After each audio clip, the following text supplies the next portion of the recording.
Bom, vou falar um pouco sobre o historiador Christopher Hill. Vou colocar aqui na descrição as referências que eu utilizei para poder gravar esse vídeo, mas a que me forneceu mais dados foi uma transcrição de uma conferência feita em 5 de março de 93. Tem um documento, né, com essa transcrição e ele encontra-se disponível na internet. O nome dele é Christopher Hill por Christopher Hill. Nascido em fevereiro de 1912, o Christopher Hill inicia sua conferência dizendo que as suas atitudes em relação à história foram determinadas pelo seu ingresso à universidade, no ano de 1931. Nas palavras de Hill, ele ingressou na universidade com uma geração de rapazes e moças que estavam confusos e profundamente preocupados. Tendo o cenário político que ele vivia em vista, a gente pode entender um pouco a aproximação do Hill com o marxismo, logo na sua entrada na graduação. Alguns fatores fizeram com que o Hill e muitos seus colegas tivessem um ceticismo em relação ao que eles haviam estudado no colégio, né, na disciplina de História.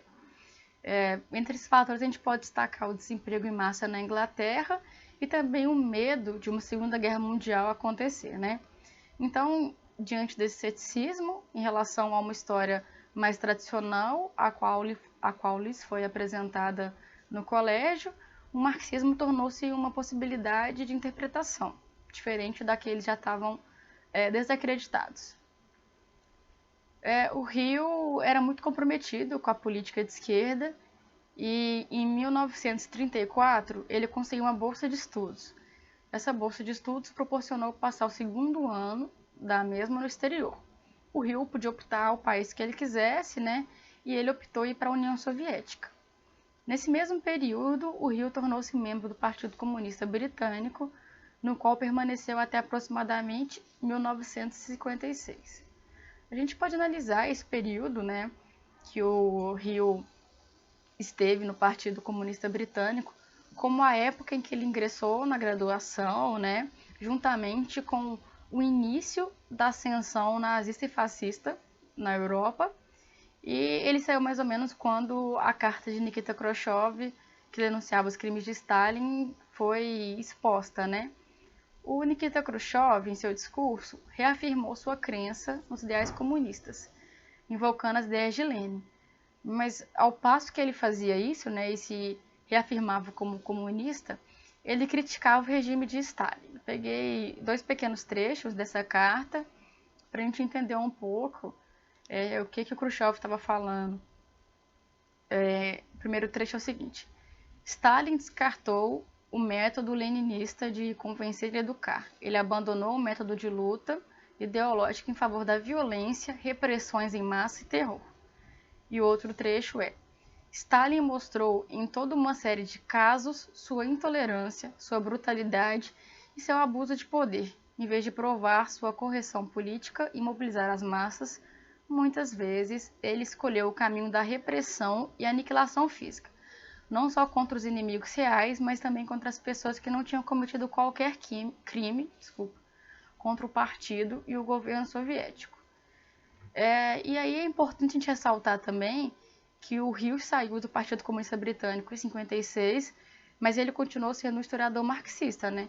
Assim como as críticas do Khrushchev, ele não concordava com o regime de Stalin, mas nem por isso deixou de ser um historiador marxista. Bom, voltando um pouco e falando sobre 36, né, que é quando o Hill retorna dessa bolsa, que ele ficou na União Soviética, ele tornou-se secretário de um comitê que fundou e cuidou de uma casa para 57 crianças refugiadas. Ele fala que aprendeu muito com essas crianças, né, principalmente sobre a política radical. Bom, poucos anos depois veio a Segunda Guerra Mundial e o Hill passou 5 anos no Exército, no Ministério de Relações Exteriores, sob o Departamento Russo, até porque ele dominava o idioma e havia passado um ano no território, né? Bom, como a gente sabe, a guerra acabou em meados de 45 e alguns anos depois o Hill começou a lecionar.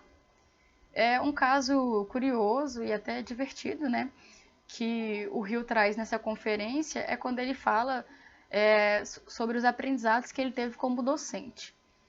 Um caso que ele destaca é de uma aluna que ficou sabendo que ele se interessava pelo marxismo e escreveu para ele uns ensaios que possuíam jargões marxistas.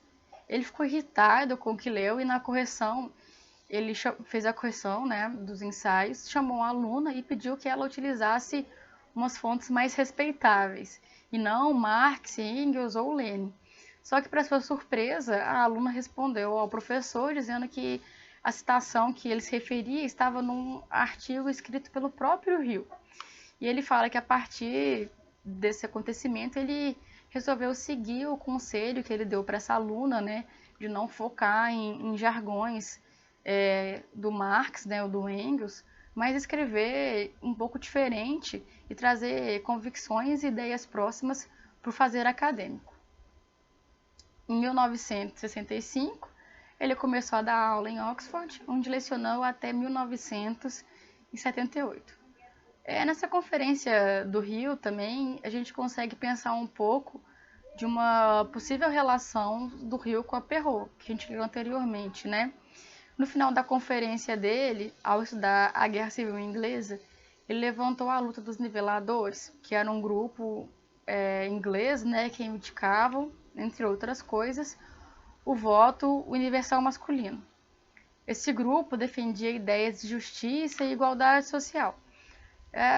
Só que o Rio aponta que as mulheres que eram desse grupo também fizeram um grande trabalho político, mas elas nunca pensaram em pedir o voto para elas também.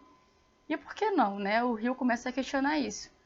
Ele coloca como um dos fatores a influência que a sociedade do século XVII recebia de um certo livro machista. Esse livro que ele se refere é a Bíblia, e a sociedade não questiona os séculos de supremacia masculina que o mundo passou. Aí o Rio traz uma frase que é a seguinte: se todos os homens nascem livres, por que todas as mulheres nascem escravas? A partir desse questionamento, ele começou a escrever ensaios criticando a Bíblia. E começou a publicar no ano de 1978, logo quando ele saiu de Oxford. Em seus últimos anos de vida, né, o historiador teve Alzheimer e acabou falecendo em 2003, deixando um grande legado para a gente.